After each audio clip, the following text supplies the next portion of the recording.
Good afternoon! Nasa Galaan ulit kami.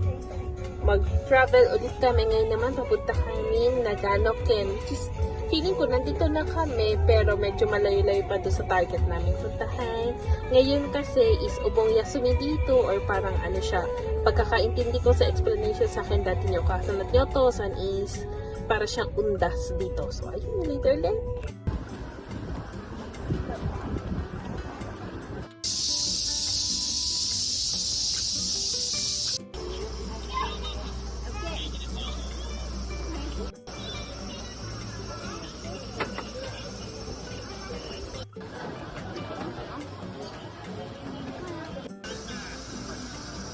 中に入れるんだ。